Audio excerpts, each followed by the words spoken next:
order sa Amazon. Nag-order po kami kahapon ng health tracker tsaka ng Amazon Echo Dot. So, ito po siya. Ayan. Echo Dot. At na Fitbit. So, buksan natin.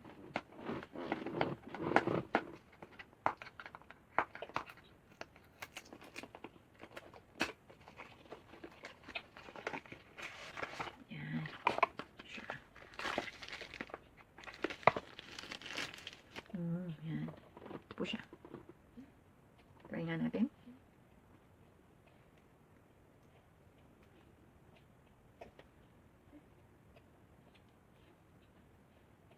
Oh, ganda. Kailangan mo na siya i-charge. Charge to activate.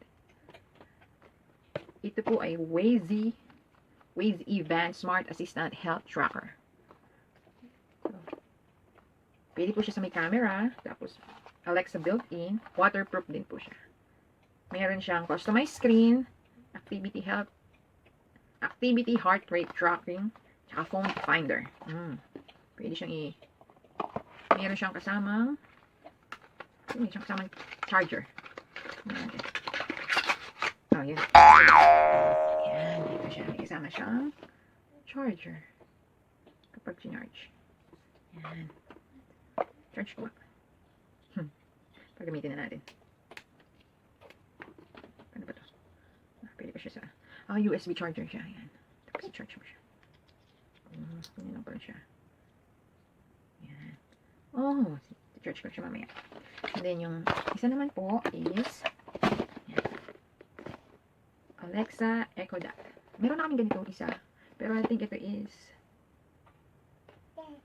meron na kami isa nito gamit dito sa kwarto namin. Ewan ko lang kung saan gagamitin ko sa sala or sa. And number 1, the second one is nag-order po ako ng Michael Kors na shoes. So titignan muna natin siya kung ano itsura niya. Para kasi baka expect ko yung kulay kasi dun sa nakita ko sa picture. Kasi may mga na-review dun sa site na hindi daw maganda yung kulay. Hindi daw siya perfect dun sa iba daw yung kulay sa picture tsaka sa online tsaka sa personal. Ayan. Hirap naman.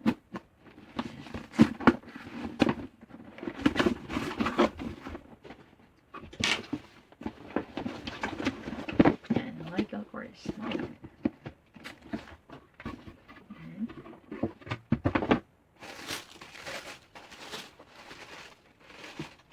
Oh, iba nga siya. Kasi doon sa picture niya, is para siyang red.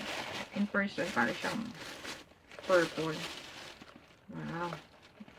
Ganda. Ganda kate. Ayan. Iba nga yung kulay niya.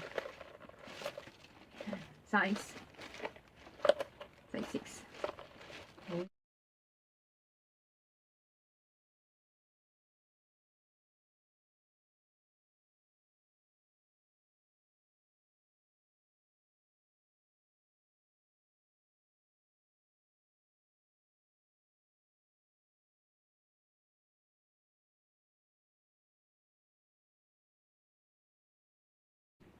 So, yun guys.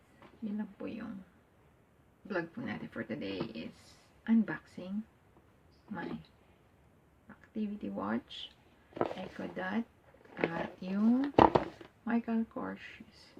Don't forget to subscribe, like, comment, and click the bell button.